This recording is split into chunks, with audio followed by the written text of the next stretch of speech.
To Reddy's classes. Hope you are safe at home. We are studying the language of chemistry chapter 9th ICSE. तो हम लोग ने last chapter में कुछ symbols के बारे में बात किया था. We studied about some types of symbols, electrons, radicals, ions, etcetera etcetera etcetera. Here we have some charts. See the chart. We have the valency chart for electropositive ions or radicals. Here we have for 1 plus valency, for 2 plus valency, for 3 plus valency. So hydrogen, ammonium, lithium, sodium, potassium have 1 plus valency. Some of the valency for 2 plus are magnesium, calcium, zinc, barium, nickel, etc. For valency 3 plus we have aluminium, chromium. We have some variable valency as ferric. We known as ferric as ferrum from the Latin word known as what? Iron. And auric, that is none other than what? Gold, have 3 plus valency. There are some variable valencies given here for the same, for 1, for 2, for 3. Let us see some of the valency chart for electronegative ions or radicals. We have some fluoride, chloride, bromide, iodide, hydrochloride, chlorate, etc. etc. We have given 1 minus valency. We have 2 minus valency, 3 minus and 4 minus. For 4 minus we have only carbide. We have carbide 4 minus. For valency for 3 minus is nitrite, phosphide and phosphate. Okay. So you have to study this whole chart. See the chart at your home. Write down some of the valencies for plus 1, plus 2, plus 3, 3 plus whatever, and for negative valencies also 1 minus 1, 2 minus, 3 minus, 4 minus. Write some of the examples and go through the examples. Let us study further now. So let us start now writing chemical formulas from the knowledge of valency. With the help of the knowledge of valency, let us start writing a chemical equation. How a chemical equation is written? See, one of the most important point to remember while writing the chemical or the formula of the chemical compound is that it is always electrically neutral. Means have same positive ions, have same negative ions, have same number of protons and electrons. Becomes what? An atom is electrically neutral. Now, in other words, the positive and negative valencies of the ions or the radicals present in the chemical compound adds up to 0. As I said, have same number, plus and minus gets subtracted and have the value as 0. As in, to write a formula, follow the steps given below. This method of writing formula is called crisscross method. This method which we are going to study here is crisscross method. We have 3 steps involved here. So what are the first step? What is the first step? Write the symbol of the positive ion or the radical of the left to the left and negative ion to the right. First of all, we have to see here, we have to write positive and negative ions. We have to write about the positive ion as well as the negative ion. Positive ion is written on the left, while that of negative is written on the right, side. See the step 2 given. So we have the step 2 is put the valency number of each of the radical. We know the valency as you have to study that chart. You study that chart and write the valency. Put the valency number of each of the radicals or ion on its top right. Second step, see here. First of all, we have to write the positive ion on the left side, negative on the right side. Secondly, we have to write number of valency on the top right. On the top right means this box.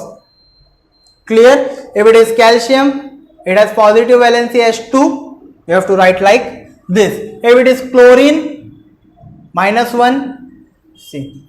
For positive part, for positive ion we write on the left side, for negative ion we write on the right side. Secondly, we have to write their valencies on the top right. This is your top right position. Now, divide the valency number by the highest common factor using the HCF. We have to divide it using the HCF, highest common factor. We will see here forward. If any, to get simple ratio, we have to always form a simple ratio. We have to always form a simple ratio. Now, ignore the positive and negative. We have to ignore this positive and negative symbol. Interchange the valency number of the radicals. We have to interchange means we will take this for here, this for here. Okay, we will interchange their valency and we will get some. Okay. Step 3 is what? Shift the valency number to the lower right, to the lower right of the ion of the radical if radical receives a number more than 1. If any of the radical receives number more than 1, enclose it within the bracket, enclose it, put it inside the bracket. Do not enclose single atom within the bracket. Do not enclose any single atom within the bracket. Okay, so let us see some examples. You will get to know about what are the following points we are talking about. Okay, see. So here we go, symbol with valences. We have calcium chloride here. We have calcium chloride. Calcium is CaCl is chlorine. Chloride, we formed an equation. Step 1 and step 2 is first of all write positive on the left and negative on the right. As we write, we have given the valencies here +2 -1. The next step is shifting their valency. As I shift, first of all what we have to do is we have to forget the signs, plus sign and negative sign. Okay, positive and negative, 2 and 1 directly has been written. We have to shift the valency, 1 for calcium, 2 for chlorine. We have CaCl2. We got the formula of, directly we have the chemical equation or chemical formula, CaCl2 for calcium chloride. See, secondly, first of all, magnesium sulfate. Magnesium sulfate, we are going to use here highest common factor. See, magnesium plus side on the left side, right on the second side, or you can write it at like this also, but we are solving directly. So we can see here, first of all, we are dividing the HCF with common factor 2. If 2 is removed as a common factor, we get 1 1 here. You can write it like this. You have 1 1 removing after dividing the HCF, highest common factor. We have 2 as the highest common factor here. As we remove it and also remove the signs, the ions positive as well as the negative ions. So what I get is Mg, and we have shifting here, shifting the valency. What we get, MgSO4 is for magnesium sulfate, MgSO4. See the third example here, aluminium sulfate. We have aluminium sulfate. Aluminium valency +3, sulfate valency is -2. Positive on the left side, negative on the right side. As we solve here, negative positive signs got dispersed here. We forgot that 3 and 2 we have. Let us exchange or interchange it or shift the valency. Al2SO4 3, so Al2SO4 bracket 3. See, as it said, while writing we use some bracket for this thing. If there is more than number 1, enclose it within the bracket. Do not enclose single atom within the bracket. See, here we have enclosed here 3, here is 4. Clear? For aluminium phosphate, we have Al +3, PO4 -3. See, once again we have the highest common factor 3 3. Let us take it out as the highest common factor. Dividing, we get value 1 +1 -1. Let us forget the plus ions and negative ions, plus. Let us interchange by shifting the valency. AlPO4. So make sure while writing or while forming any chemical formulas, make sure you learn about some of the valencies in the chart. You have to by heart that chart. Okay, then you have to perform the same using these steps. For all the examples given here, we started with the step. So now let us start with naming the chemical compound from their formulas. Here we have naming chemical compound from their formulas. Using the formula, you have to now name the chemical equation. We have rules here. So as in to get chemical formula, we were having 3 steps there. Now we have rules here. First of all, usually the element present in a compound are named in order of the symbol.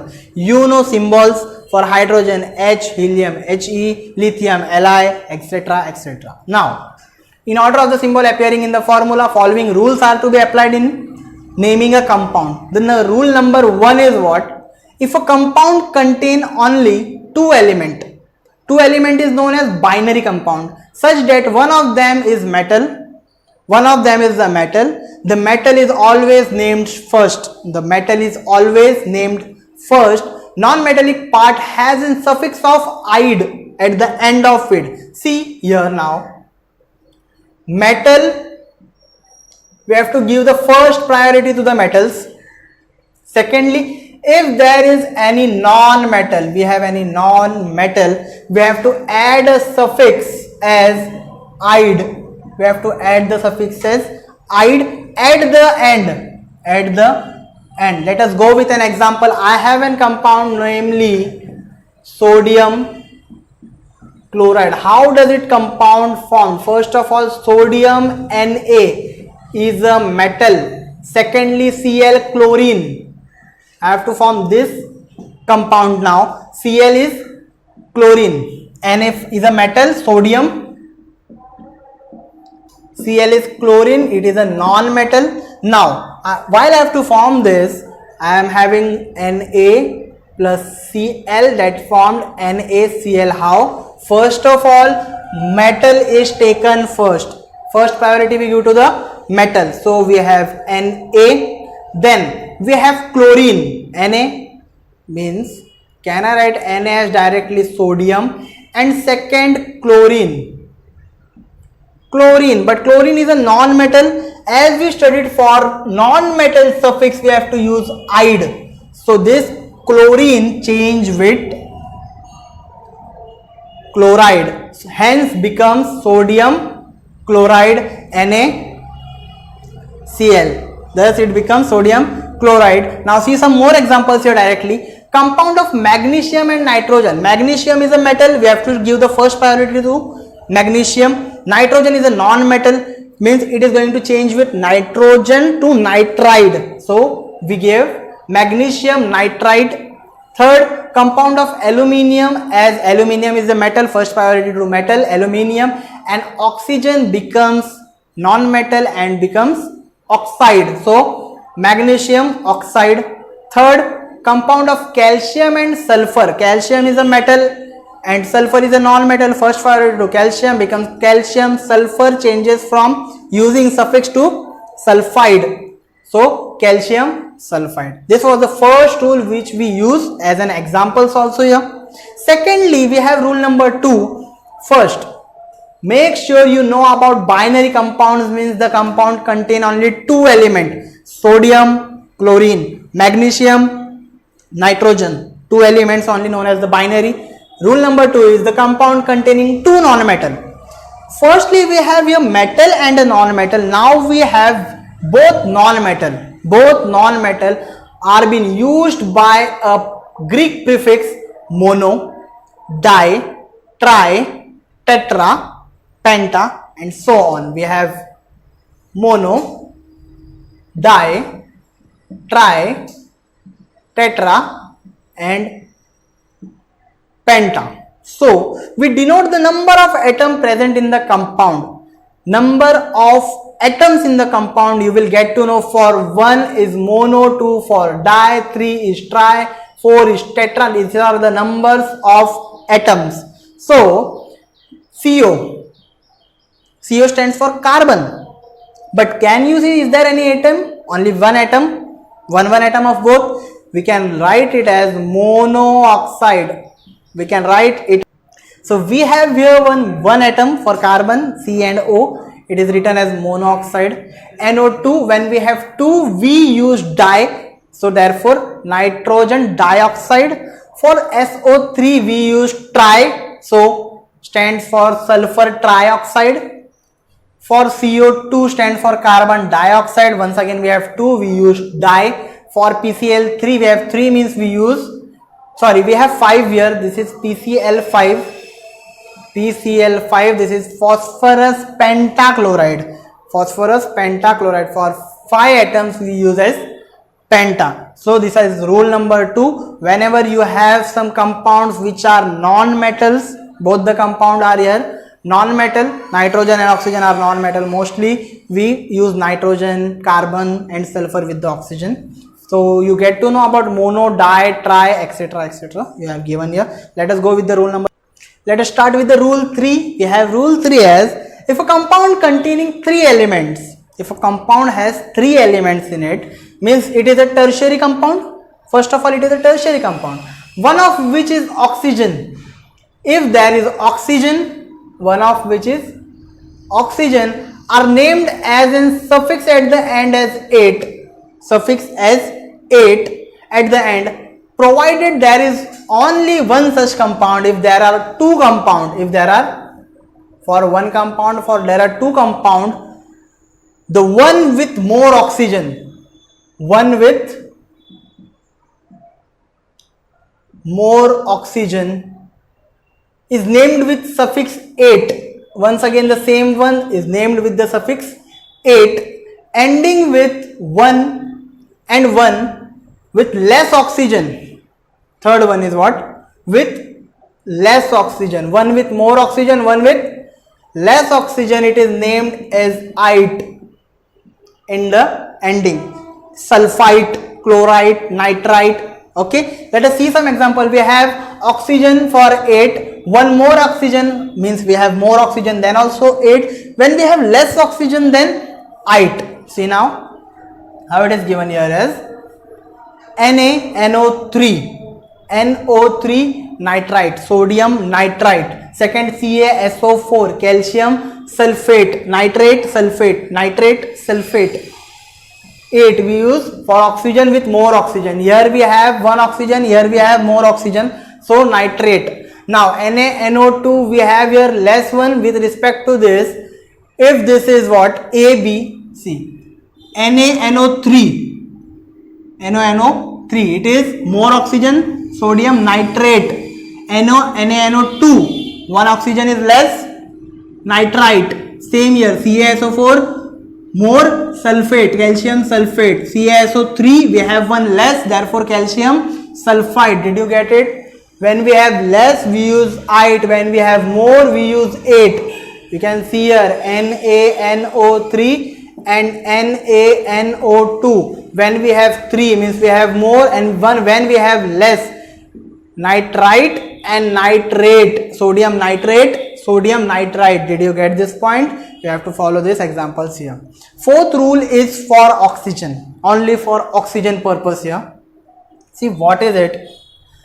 If in a compound oxygen is less than the oxygen present in the compound, if oxygen is less than present in the compound ending with ite, it ends with ite, then it has the prefix as hypo in the beginning, and oxygen present in the compound ending with 8 is more. We use more for 8 and less for ite. More here we used more oxygen 8, less oxygen ite, but oxygen is less than the oxygen present in the compound ending with ite, then the prefix is hypo. The prefix uses hypo. In the end, we use it in the start, itself. And oxygen present in the compound ending with 8 is more. If it is more, then we use pre in the beginning. Okay. See here, KClO is potassium hypochlorite. It is potassium hypochlorite as it contains less oxygen than potassium chlorite. KClO2 and KClO3. See here, it has less, therefore hypochlorite. Chlorite we have less, therefore we always used ite.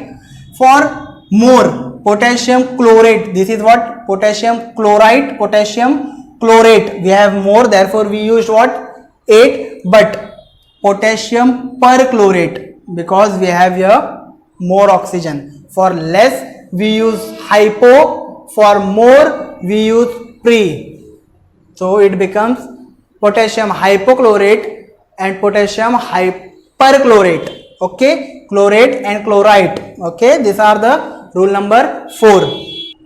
So hypochlorate when we have less oxygen, perchlorate when we have more oxygen. Here 2, here 3. You can see as I solved it here. Let us study now naming of acids. How do acids are named? First of all, the naming of the binary acid. Acids containing hydrogen and one more element, means it contains hydrogen as well as one more element, are given by adding prefix. Here we add prefix as hydro. We add prefix as hydro and suffix as ic. Okay, we use suffix as ic for acid purpose. So we have the name acid of hydrogen and chlorine. We have two elements with respect to hydrogen, means one is hydrogen and second is chlorine. It becomes HCl. It becomes HCl, is known as hydrochloric. Hydro prefix chlorine chloric acid, hydrochloric acid. And if I have HF, known as hydrofluoric. HF is what? Hydrofluoric. We have hydro and fluoric as one more element. It becomes hydrofluoric for prefix and chloric as IC. Okay, chlorine becomes chloric, so hydrochloric. Second, the name of the acid containing radicals or polyatomic group means more atoms. Poly means more than 3, 4, whatever. Okay, are given on the basis of second element. Are given on the basis of the second element. Means this time, as you prefix start with hydrochloric acid, hydrofluoric acid. For the containing radicals, if any of the name of the acid containing radicals more than 2, 3 atoms as in group, given on the basis of second element, whatever the C here is the second element known as the chlorine and fluorine. So prefix hydro is not used. Prefix hydro is not used. For H2SO4 we use the second element is sulfur, we use sulfuric acid. Third, for H2CO3 is carbonic acid. H2SO3 is sulfurous acid. Aus is used because of less number of oxygen atoms, as we studied in the previous session about Aus. Okay, it was given here, when there are less number of oxygen atoms we use Aus there.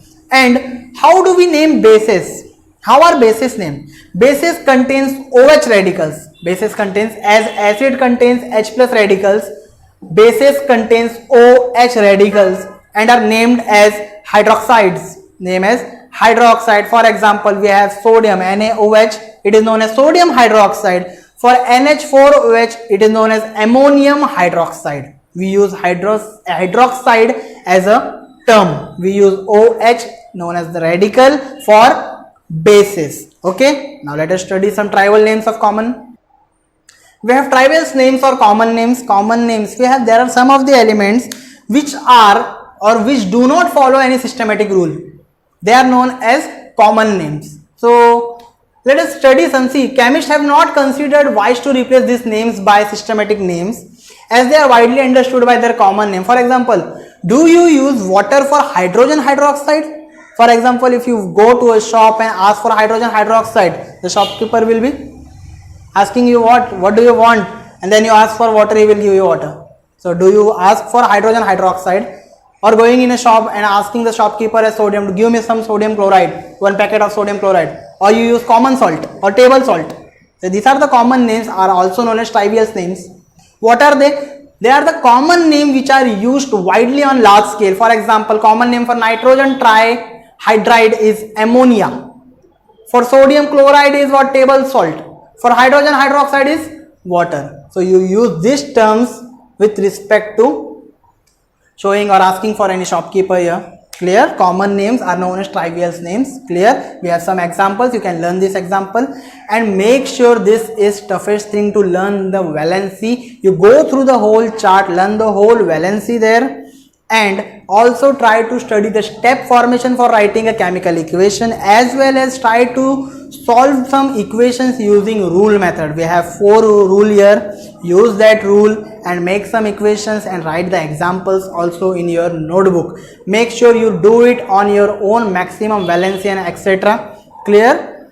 And we will be starting with our chemical equations in the next session. Till then, stay safe.